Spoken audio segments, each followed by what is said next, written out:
Pelindung tampan. Jika sahabat menyukai cerita ini jangan lupa like, komen dan share. Terima kasih. 4471-4473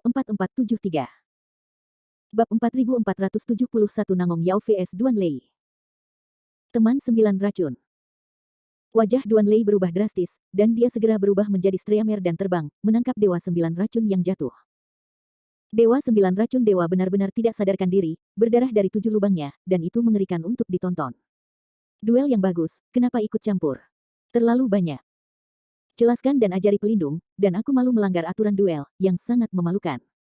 Benar-benar tercela untuk bergabung dalam duel jika kamu tidak bisa menang. Para tetua dari Sekte Zoroastrian dan 7 orang bijak dari Shushan berteriak keras. Para biksu di tentara perlawanan menunjukkan kemarahan, dan terdengar suara keras. Bajingan tak tahu malu. Landen Sen dapat dengan jelas melihat Seira dalam pasukan perlawanan juga berteriak dengan kepalan tangan merah mudanya, wajahnya yang cantik penuh dengan kekesalan. Meskipun agak ketinggalan zaman, Landen Sen tidak bisa menahan tawa. Bahkan setelah bertahun-tahun, Seira masih sangat imut. Sisi lain. Sejumlah besar embun beku menyembur dari tubuh Yun Chen, memadamkan api mayat putih yang membakar daging, terhuyung-huyung kembali ke perahu roh hitam, dan dengan canggung membungkuk ke arah Nangong Yao dan mengepalkan tinjunya, banyak. Terima kasih atas wali. Tolong. Kamu bahkan tidak sebagus Si Feng, ini benar-benar menyia-nyiakan budidaya Holy Master.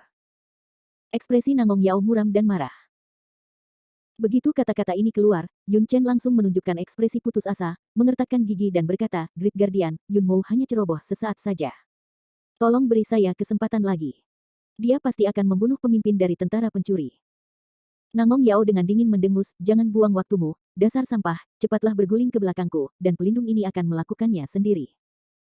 Iya. Meskipun Yun Chen tidak mau melakukannya, dia hanya bisa menjawab dengan jujur dan mundur ke belakang Nangong Yao. Duan Lei menyerahkan tubuh 9 Poison Lord yang pingsan ke perawatan beberapa tetua Zoroaster. Dia terbang ke tengah medan perang dan memelototi Nangong Yao. Nangong Yao, barusan kamu bilang itu duel, kenapa kamu tidak berbalik sebelum kamu menang? Bodoh. Nangong Yao mencibir, apa yang ingin dikatakan pelindung ini dan apa yang ingin dia lakukan adalah miliknya sendiri. Mengapa tidak memberitahu orang lain tentang segalanya? Duan Lei berteriak dengan marah, saya pikir Anda memiliki sedikit toleransi untuk wali yang hebat dari tafsir dan ajaran, dan Anda juga orang yang tercela dan tidak tahu malu yang tidak mau. Hina dan tidak tahu malu. Jadi apa? Nangong Yao mendengus dan berkata dengan dingin, tidak ada keadilan di dunia ini. Hanya kekuatan yang kuat adalah satu-satunya kebenaran. Kalian gerombolan perusuh berjuang untuk moralitas dan keadilan. Kalian tidak tahu bahwa alam abadi yang sebenarnya adalah yang lemah dan yang kuat. Sekte teritorial yang dimiliki oleh nenek moyangmu tidak ditaklukkan oleh kekuatanmu sendiri. Sekarang agama suciku mengambil alih dunia abadi sejati dengan kekuatan absolut. Jika kamu tidak menerimanya, kamu bisa menunjukkan kekuatan yang melampaui agama suci. Hanya anjing yang menggonggong yang akan penuh dengan kebajikan dan moralitas. Mendengarkan kata-kata panik Nangong Yao, kemarahan Duan Lei di dalam hatinya membengkak hingga ekstrim, dengan urat biru di dahinya yang keras, dan dia mengucapkan setiap kata, jika ini masalahnya, biarkan Duan datang untuk mengajarimu kemampuan untuk mengajar pencuri anjing. Suara itu jatuh. Segel emas dik, Huanglong Zhongwei. Duan Lei mendorong telapak tangan kanannya ke depan, matanya melebar dan mulutnya menjerit. Tiba-tiba, telapak tangan Duan Lei dipenuhi dengan aura kuning matahari yang kuat, dan hantu Huanglong dengan tubuh berjuta-juta kaki terkondensasi menjadi bentuk, melihat ke langit dan meraung. Mengaung. Raungan naga yang agung dan berat bergema di langit, melepaskan aura yang besar dan menakutkan, dan rasa paksaan yang mencekik menyapu seluruh medan perang, membuat orang-orang meledak menjadi darah dan menyeramkan. Hantu Huanglong besar mengunci Nangong Yao, membuka mulut dan taringnya lebar-lebar, menelannya ke arah Nangong Yao dengan gelombang pegunungan dan lautan, menelan gunung dan sungai dengan amarah, dan dunia berubah warna. Setelah melihat kekuatan magis ini, Landen Sen, yang berada di pasukan menjelaskan pendidikan, tidak bisa membantu tetapi menggelengkan matanya. Dia ingat bahwa buku Taoist Inner View of Yuanzong juga mencatat kekuatan magis dalam Bab Emas ke Bumi. Bab Emas ke Bumi ini adalah sebuah teknik unik di Gunung Su. Ada 6 sihir, dan kekuatan dari setiap sihir tidak lebih lemah dari peri emas tingkat lanjut. Susu adalah kekuatan magis yang sangat kuat. Taumaturgi di bagian medali emas instan energi guntur ini, menunjukkan kekuatannya. Es dan salju di sampingnya juga mengamati medan perang dengan intens, matanya yang indah bersinar terang, sepertinya menganggap duel semacam ini seperti siaran langsung sangat menarik. Menarik.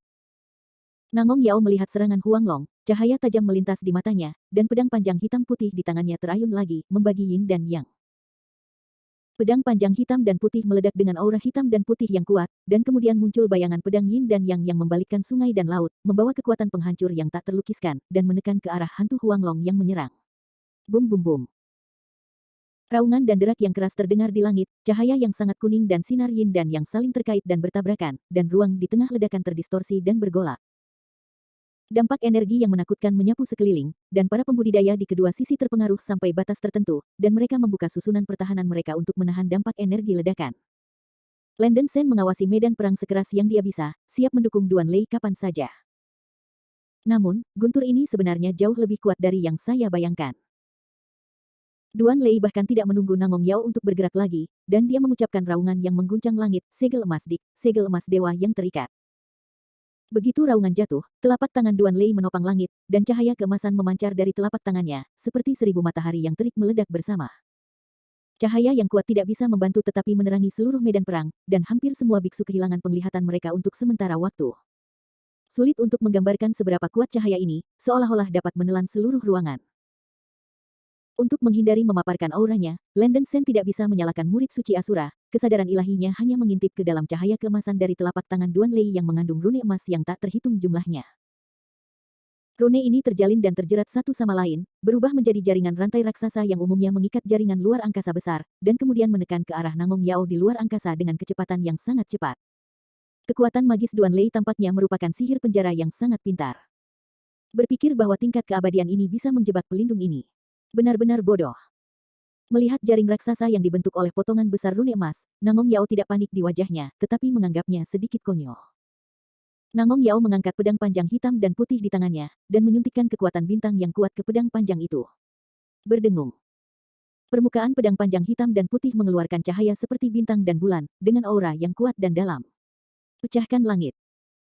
Nangong Yao mengeluarkan teriakan keras, dan menggenggam pedang panjang hitam dan putih di kedua tangannya, dan mengirimkan tebasan ke arah bundaran.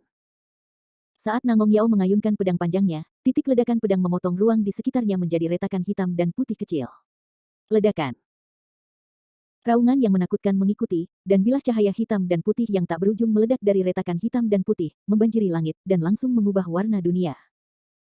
Bilah cahaya hitam dan putih yang tak ada habisnya mendatangkan malapetaka di angkasa dengan kekuatan penghancur yang mengerikan, memotong semua rune emas yang datang. Mustahil. Landen Sen terkejut. Nangong Yao ini bisa membagi ruang dengan satu pedang dari kekuatannya sendiri. Bab 4472 Top Golden Fairy and Capricorn Gold Saint Cloth. Landen Sen tidak bisa mempercayainya. Seperti yang kita ketahui bersama, ruang di dunia nyata sangatlah stabil. Secara umum, hanya Hunyuan Daluo Jinxian yang bisa menerobos dunia alam. Tidak peduli seberapa kuat Nangong Yao, itu hanya basis kultivasi Daluo Jinxian nanti, dan dia dapat memotong ruang dengan satu pedang, yang berada di luar kognisi Landen Sen. Pada saat ini, Landen Sen tidak peduli apakah dia akan ditemukan. Dengan alasan menahan nafasnya sendiri, dia membuka murid suci Asura untuk melihat lebih dekat. Di bawah intip murid suci Asura, Landen Sen akhirnya menemukan petunjuk. Ternyata Nangong Yao tidak membelah ruang dengan kekuatannya sendiri, melainkan pedang panjang hitam putih di tangannya. Landen Sen mengamati dengan cermat dan menemukan bahwa permukaan bilah pedang hitam dan putih panjang di tangan Nangong Yao samar-samar melekat pada sehelai cahaya hitam dan putih yang sangat kecil dan samar, hanya seukuran rambut, bersinar dengan aura misterius. Ini benang hukum. Alis Landen Sen menatap benang cahaya misterius pada bilah pedang panjang hitam dan putih di tangan Nangong Yao. Sekarang, dia akhirnya mengerti mengapa kekuatan pedang Nangong Yao begitu menantang.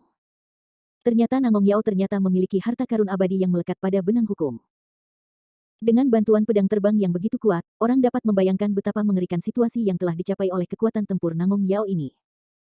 Awalnya, Landen Sen sangat percaya diri dengan kekuatan kultivasinya, tetapi pada saat ini dia harus mengembangkan ketakutan yang kuat terhadap Nangong Yao. Untungnya, bahkan jika Nangong Yao memiliki harta peri dengan sutra hukum, dia hampir tidak bisa memecah ruang menjadi celah kecil.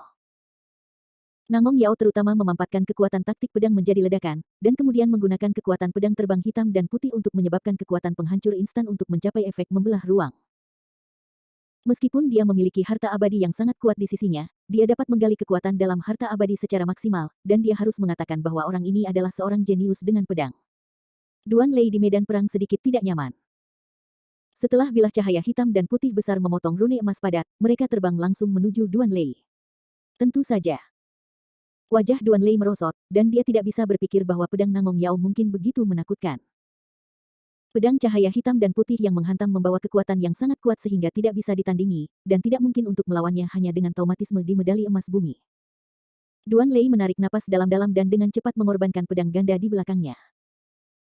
Kedua pedang itu, satu hijau dan yang lain ungu, diberi nama pedang Ziqiong dan pedang Qingyun. Kedua pedang itu adalah harta abadi dari tingkat roh tersegel yang telah diturunkan sejak perang kepunahan Gunung Su. Mereka sangat kuat. Duan Lei membuka mulutnya dan menyemburkan mulut besar darah yang melekat pada pedang ganda, dan dia meraung dan berteriak, pedang langit menyembunyikan bagian depan, cahaya dingin ribuan beban, alam semesta, hantu dan dewa. Dipotong. Teknik abadi emas teratas, seni pedang Pingtian. Duan Lei menuangkan seluruh kekuatan tubuhnya dan bahkan kekuatan jiwa vitalitas ke dalam pedang ganda, dan pedang ganda itu melonjak ke langit dengan cahaya ungu yang sangat kuat, dan langsung menembus langit. Tiba-tiba, semua pemandangan diwarnai ungu cian, dan kedua pedang itu menembus lubang besar di langit, menjatuhkan cahaya pedang ungu cian yang tak terhitung jumlahnya, menutupi langit. Dalam sekejap, seluruh langit diselimuti cahaya ungu dan biru cemerlang, yang mengejutkan. Bum bum bum. Cahaya pedang yang tak berujung menghantam bilah cahaya hitam dan putih yang menghancurkan ruang, dan suara ledakan keras itu seperti runtuhnya langit dan bumi, dengan aura kehancuran. Setiap pedang cahaya dan bilah cahaya hitam dan putih mengandung kekuatan tertinggi, setelah bertabrakan satu sama lain, kekuatan yang meletus bahkan dapat mengejutkan ruang, dan dampak energi yang menakutkan tampaknya menghancurkan langit. Peri emas teratas. Melihat pemandangan yang mengejutkan di medan perang ini, Landen Sen tidak bisa menahan rasa kagumnya. Ini adalah pertama kalinya dia melihat seorang biksu mampu melakukan sihir emas tingkat atas sepenuhnya. Duan Lei tahu bahwa Nangong Yao memiliki banyak metode. Jika dia bertarung dalam perang gesekan, dia hanya akan dirugikan. Dia memilih untuk berusaha mati-matian untuk mengalahkan Nangong Yao dalam waktu yang sangat singkat dengan kekuatan magis terkuat. Mengandalkan kekuatan teknik peri emas teratas, Duan Lei tidak hanya sepenuhnya menahan bilah cahaya hitam dan putih yang ditembakkan oleh Nangong Yao, tetapi cahaya pedang ungu yang dilepaskan oleh pedang ganda menyelimuti area ruang yang luas. Ruangan itu bergelombang padat, pedang ungu dan biru tak berujung dan hujan lightsabers, dengan panik mencekik ke arah Nangong Yao. Bum bum bum. Nangong Yao mencoba yang terbaik untuk mengayunkan pedang panjang hitam dan putih di tangannya, dan bilahnya melonjak seperti gelombang bilah cahaya hitam dan putih, bertabrakan dengan hujan pedang ungu dan biru yang melanda, meledak dengan suara yang keras dan memekakkan telinga. Bagaimanapun, kekuatan supernatural Duan Lei sedikit lebih kuat, dan cahaya pedang ungu cian yang tak berujung hampir menelan Nangong Yao. Ada sandiwara. Mata Duan Lei membelalak, dan dia sepenuhnya mendorong seni pedang Pingtian ini secara ekstrim. Cahaya ungu cian yang cemerlang menyelimuti seluruh langit, mengejutkan dunia. Guncangan energi yang hebat membuat para beku yang berkultivasi panik dan mundur satu demi satu. Pelindung Dharma, hati-hati. Debu awan di perahu roh hitam dikejutkan oleh ledakan dahsyat, membuat kekacauan. Kepalanya benar-benar supernatural. Kepala Duan Lei, Nangong Yao akan membunuh pencuri itu. 7 orang bijak dari Shushan dan 5 tetua Zoroaster di depan pemberontakan sangat emosional. Sambil berteriak keras, mereka membuka penghalang pertahanan untuk menahan dampak dari energi yang masuk. Ledakan yang memekakkan telinga berlangsung selama setengah menit, dan ketika semua orang mengira bahwa Nangong Yao itu abadi dan lumpuh, pusat ledakan tiba-tiba mengeluarkan cahaya keemasan yang sekuat matahari. Ledakan. Cahaya keemasan meledak tiba-tiba, seolah-olah ribuan matahari yang terik meledak bersama, semua orang yang menusuk tidak dapat membuka mata mereka. Ah, apa? Aura yang sangat menakutkan menyapu seluruh dunia, mengaduk seluruh ruang. Dengan niat ilahi Daluo Jinxian, dia hampir tidak bisa melihat bahwa cahaya keemasan yang menakutkan ini sebenarnya dilepaskan oleh Nangong Yao. Permukaan tubuh Nangong Yao benar-benar mengembunkan armor emas keemasan. Armor tersebut melepaskan fluktuasi energi yang mengejutkan, dan bahkan membuat ruang berdesir dengan riak seperti gelombang. Baju besi emas ini tajam dan bersudut, cantik dan mempesona, menutupi tubuh Nangong Yao dengan ketat dan kokoh, dan permukaannya melepaskan kecemerlangan indah dari alam semesta yang luas, seperti cahaya dari banyak bintang, megah dan dalam. Kain Capricorn Golden Saint. Mata Landen Sen terbuka lebar, dan dia hampir tidak bisa mempercayai matanya. Dia berulang kali mengidentifikasinya beberapa kali dan yakin bahwa dia tidak salah mengaku, baju besi emas yang muncul di tubuh Nangong Yao memang santo emas Capricorn. Hanya pakaian suci emas yang bisa melepaskan tekanan kuat yang bahkan jantungnya bergetar. Landen Sen bahkan bisa merasakan resonansi dari santo emas Sagittarius dalam jiwanya. Minum. Nangong Yao menjerit, dan pakaian suci keemasan di tubuhnya melepaskan badai emas yang menakutkan, membawa kekuatan surga dan bumi untuk mundur dan menghilangkan cahaya pedang ungu dan biru yang mengikisnya. Ini pakaian suci emas. Sebagai kepala Gunung Su, Duan Lei secara alami mendapat informasi yang baik, mengenali apa baju besi emas Nangong Yao Tiao, dan wajahnya menjadi sangat jelek. Aku sudah lama mendengar bahwa teknik rahasia Sushan tentang pedang kekaisaran memahkotai alam abadi sejati. Ketika aku melihatnya hari ini, itu benar-benar luar biasa. Nangong Yao dengan tenang keluar dari ledakan, tampaknya memiliki beberapa pengakuan atas kekuatan Duan Lei, tetapi masih dengan arogan berkata, Anda dapat membuat pelindung ini menunjukkan pakaian suci emas. Saya harus mengatakan bahwa Anda, Kepala Sushan, memang memiliki beberapa kemampuan. Tapi sudah berakhir. Begitu suara itu jatuh, seluruh tubuh Nangong Yao melepaskan cahaya keemasan yang melonjak, muncul di depan Duan Lei dengan kecepatan teleportasi, dan pedang panjang hitam dan putih di tangannya menebas ke arah kepala Duan Lei dengan kecepatan kilat. Bab 4473 Iang Bek. Pakaian suci emas memberi Nangong Yao kecepatan tertinggi, Duan Lei tidak punya waktu untuk mengelak, dan dia melihat pedang panjang hitam dan putih di tangan Nangong Yao menyapu lehernya. Ups. Duan Lei tampak ketakutan, dan dalam keputusasaan dia hanya bisa mengingat pedang ganda Ziqiong Qingyun secepat mungkin, memegang kedua pedang itu, mencoba menahan pukulan keras Nangong Yao. Ledakan. Pedang ganda yang membawa cahaya pedang ungu dan biru yang intens berlari ke pedang panjang hitam dan putih di tangan Nangong Yao, dan suara ledakan mengguncang bumi. Pedang panjang hitam dan putih di tangan Nangong Yao melepaskan cahaya pedang hitam dan putih yang mengejutkan, membelah celah di ruang angkasa, dan bilah cahaya hitam dan putih besar melonjak dari celah, dengan cepat menekan kekuatan pedang ganda di Duan Lei. Tangan. Setelah ledakan yang memekakkan telinga, pedang Duan Lei Lian terlempar keluar, dan tubuhnya terkena dampak dari pedang cahaya hitam dan putih, seluruh tubuhnya robek dengan banyak luka, dan mulutnya berdarah. Mati. Niat membunuh terungkap di mata Nangong yang mempesona, dan pedang panjang hitam dan putih di tangannya seperti meteor hitam dan putih yang bersinar, membawa kekuatan untuk menghancurkan dunia dan menghancurkan bumi, menebas ke arah Duan Lei, bersiap untuk membunuh pemimpin Sushan dengan satu pukulan. Waspadalah terhadap kepala. Ajari pencuri anjing, jangan mau sukses. Melihat bahwa Duan Lei mengkhawatirkan hidupnya, 7 petapa Sushan di depan pemberontakan terkejut, mereka tidak bisa lagi duduk diam, dan satu demi satu bergegas untuk mendukung Duan Lei. Pada waktu bersamaan, tombak ujung api, pergi. Landen Sen, yang telah tertidur di pasukan penerjemah dan pendidikan, akhirnya mulai, membalik tangannya dan menawarkan tombak yang menyala-nyala, mengerahkan kekuatan bintang yang tak terbatas ke dalam tombak yang menyala dengan kecepatan tercepat, dan kemudian melemparkannya dengan kekuatan tertinggi. Ledakan. Ceritan melengking yang menakutkan terdengar, dan tombak ujung api terbang dengan kecepatan luar biasa, naik hingga puluhan ribu kaki panjangnya melawan badai, dan menembak ke Nangong Yao di tengah medan perang seperti guntur.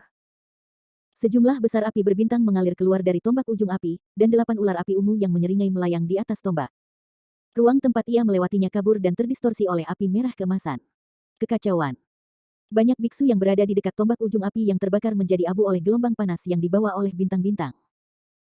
Gerakan besar yang tiba-tiba menyebabkan kekacauan dalam interpretasi dan pendidikan tentara.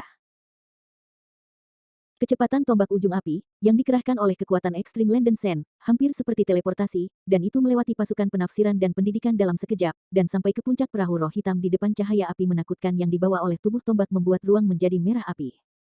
He Fang Xiao Xiao, berani menyelinap menyerang. Debu awan di perahu roh hitam merasakan kekuatan besar yang dibawa oleh tombak ujung api yang menembus udara, dan ketakutan serta marah. Yun Chen juga menjelaskan ajaran dan melindungi hukum, dan reaksinya cepat, dan dia buru-buru mengorbankan Ming Sue Hong, menjentikkan senar, mencoba memblokir kekuatan tombak yang menyala. Sihir emas tingkat tinggi, jiwa yang dingin mengubah jiwa. Yun Chen sangat marah, Ming Sue Hong di tangannya melepaskan cahaya putih dingin yang menyilaukan, dan naga es dingin dan dingin yang tak terhitung jumlahnya bergegas keluar dari depan, seperti gelombang air terjun besar, menuju serangan. Pistol batu itu bergegas pergi. Peri emas tingkat lanjut, grup meteor. Landen Sen tidak lagi menyembunyikannya, dan terbang keluar dari pasukan penerjemah dan pendidikan, dan pusaran hei-hei yang besar bergulung di belakangnya, mengejutkan dunia. Soho. Ratusan juta meteor emas terbang keluar dari galaksi secara tiba-tiba, membawa kekuatan untuk merobek bintang dan menghancurkan matahari, dan menabrak naga es yang tak terhitung jumlahnya yang masuk. Bum bum bum. Dengan ledakan langit dan bumi, naga es yang tak terhitung jumlahnya bertabrakan dengan meteor emas, dan langit serta bumi berubah warna. Kekuatan ledakan itu menakutkan dan mencekik. Pasukan penerjemah dan pendidikan di depan formasi terpengaruh, dan banyak biksu musnah di tempat. Berkat berkah dari alam semesta kecil, Landen Sen menampilkan meteor suam yang kuat lebih tinggi dari teknik peri emas tingkat tinggi biasa, dengan mudah menekan kekuatan magis Yun Chen. Meteor emas tebal menembus naga es, membawa kekuatan penghancur yang mengerikan menuju debu awan di perahu roh. Yun Chen terkejut, dan harus mematikan pertahanan, dan dinding tebal kristal es dengan cepat mengembun dari tubuhnya untuk menahan pencekikan gerombolan meteor. Bum bum bum. Suara ledakan yang mengejutkan datang satu demi satu, Yun Chen sepenuhnya bertahan, dan perahu roh hitam juga diguncang oleh keterkejutan setelah dibombardir oleh gerombolan meteor. Landen Sen tidak punya waktu untuk mengelola Yun Chen, dan langsung melewati perahu roh hitam, bergegas mendukung Duan Lei. Bing Sui juga bergegas keluar dari pasukan pendidikan penjelasan, mengikuti Landen Sen. Tombak titik api menyeret api bintang yang berkobar, menyerang Nangong Yao di tengah medan perang dengan kekuatan mengguncang langit. Pisahkan Yin dan Yang. Pada saat ini, Nangong Yao dengan santai menebas, menimbulkan bayangan Yin dan Yang yang luar biasa, dan mengguncang kembali semua luka dari 7 petapa Gunung Su yang melangkah maju untuk mendukung. Kekuatan pedang itu menakutkan. 7 orang bijak dari Gunung Su seperti layang-layang yang rusak, dan mereka dipukul mundur ke depan pasukan perlawanan. Para tetua pegunungan Sushan sangat malu sehingga mereka bergegas maju untuk membantu. Tuan, Anda baik-baik saja. Seira juga buru-buru melangkah maju dan membantu pembudidaya wanita berambut putih memegang pipa di antara 7 orang bijak di Gunung Su, wajahnya yang cantik penuh kekhawatiran. Seira, situasinya sudah sangat buruk, dan dengan cepat memimpin guru untuk mundur ke formasi perlindungan gunung. Murong Mingyue mengerutkan kening dan berkata, "Ini baik." Ketika Seira hendak mengambil siu perempuan berambut putih dan terbang pergi, tiba-tiba terdengar ledakan dari belakang yang membuat kakinya lembut. Murong Mingyue mengertakkan gigi dan menembakkan tirai cahaya ungu untuk menahan dampak ledakan. Itu adalah samar-samar, murid Murong Mingyue yang berkaca-kaca mengintip ke dalam api seolah-olah sosok yang dikenalnya muncul, dan ekspresinya dalam keadaan kesurupan. Ledakan. Suara ledakan yang mengerikan diiringi dengan amukan api, ternyata tombak ujung api yang dilemparkan oleh Landen Sen lah yang mengenai Nangong Yao dan menyebabkan terjadinya pergerakan. Tepatnya, tombak ujung api tidak mengenai tubuh Nangong Yao. Nangong Yao hanya mengambil pedang panjang hitam dan putih di tangannya, dan memblokir kekuatan pistol batu itu. 8 ular api ungu yang menyembur keluar dari badan pistol tombak senapannya dengan gila-gilaan membanting dan menggigit tubuh Nangong Yao, meski kekuatannya tidak bisa diremehkan, sayang sekali pakaian suci emas Nangong Yao tidak bisa dipatahkan sama sekali. Landen Sen memanfaatkan semburan api untuk menyelamatkan Duan Lei, yang terluka parah akibat ledakan, dan mundur ke depan pasukan pemberontak. Tubuh Duan Lei hampir hancur, dan yang lemah tidak dapat berbicara. "Kamu, di mana kamu biksu?" Beberapa tetua Zoroastrian di depan pasukan pemberontak terkejut ketika mereka melihat Landen Sen yang tiba-tiba muncul. Sen tidak punya waktu untuk menjelaskan begitu banyak, dialah yang menyelamatkanmu. Setelah Landen Sen buru-buru mengucapkan sepatah kata, dia terbang dan bergegas ke sisi Murong Mingyue dan Seira. "Sen. Landen Sen, ini benar-benar kamu." Orang yang dilihat Murong Mingyue ternyata adalah Landen Sen, dan matanya yang berkaca-kaca langsung kehilangan akal sehatnya, dan hatinya terkejut. Pantas saja dia selalu merasa sosok di api itu sangat familiar, ternyata adalah Landen Sen. Anak laki-laki. Seira juga membeku di tempatnya, matanya memerah, dan dia berulang kali memeriksa pria berbaju putih di depannya. Ini adalah pemandangan yang bahkan tidak bisa kuimpikan, wajah Seira kiau kusam, dia hampir berpikir ada yang salah dengan matanya, dia terus menggosoknya. "Ini aku kembali." Landen Sen penuh emosi dan buru-buru berkata, "Seira, Mingyue, semuanya mendesak, kami akan menunggu hari tua." Setelah itu, Landen Sen menyerahkan Duan Lei, yang terluka parah di lengannya, kepada Murong Mingyue. "Mingyue, kamu dan Seira akan segera membawa kepala Duan ke Gunung Yangjiao. Jangan tinggalkan formasi penjaga gunung sebelum pertempuran selesai."